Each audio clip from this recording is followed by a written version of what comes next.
President Obama this week called on Congress to lift the decades-old trade embargo on Cuba. U.S. Cuban relations have thawed and tourism has increased.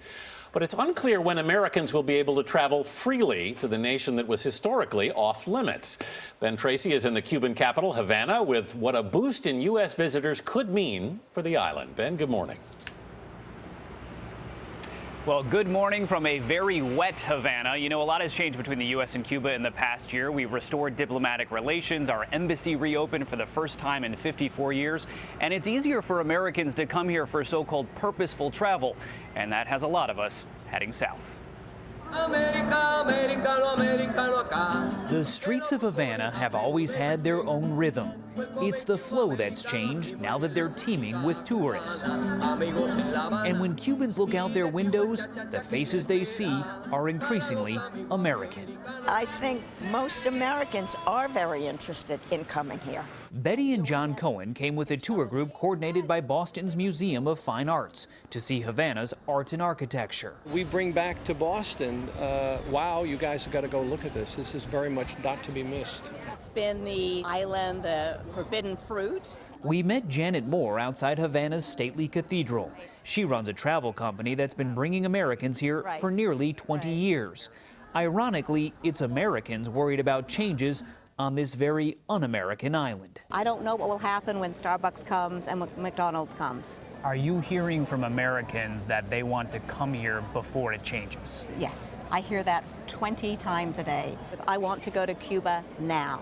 Cuba is just 90 miles off the Florida coast. In 2014, 91,000 Americans traveled here. Last year, that jumped 60% to 150,000. And if travel restrictions are eventually lifted, as many as 1.5 million Americans are expected to land in Cuba each year. Is Cuba ready for this many tourists? No, they are not ready.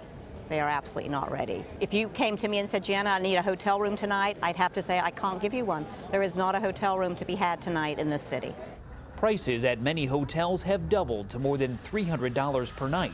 The city is rushing to build enough supply to meet the new demand. A very important vessel that was constructed in Havana.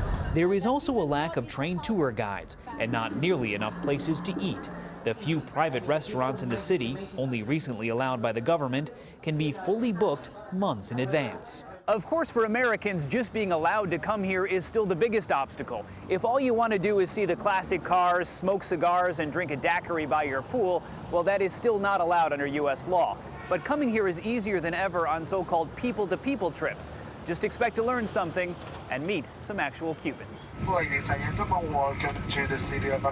Plane loads of Americans arrive nearly every day on charter flights. Tourists empty by the busload into neighborhoods such as Santos Suarez.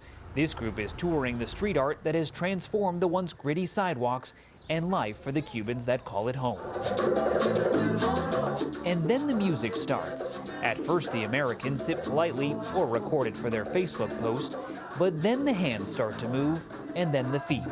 This is what you call cultural immersion. And look closely. That drum set is made from recycled bike parts. It's the same ingenuity that keeps 60-year-old cars running in the streets, and the same spirit that will be needed to solve the biggest problem brought on by Cuba's tourist revolution. They need the dollars, they need the jobs that tourism will provide, but how do you preserve what makes Cuba Cuba and allow tourism to grow? A rising class of Cuban business owners is banking on tourism. I talked to one man who owns a restaurant. He says he's serving 300 people a day. 250 of them are Americans, and he's booked 7 days a week. Now, U.S. airlines are expected to start flying directly to Cuba later this year, and that should bring a lot more Americans here. Nora? Really fascinating. It's interesting because I think, so many Americans want to get there before things change, but I bet the Cubans really want things to change before they come. I really want to go. I've never been. I'd like very much to go. Beautiful, beautiful, beautiful place.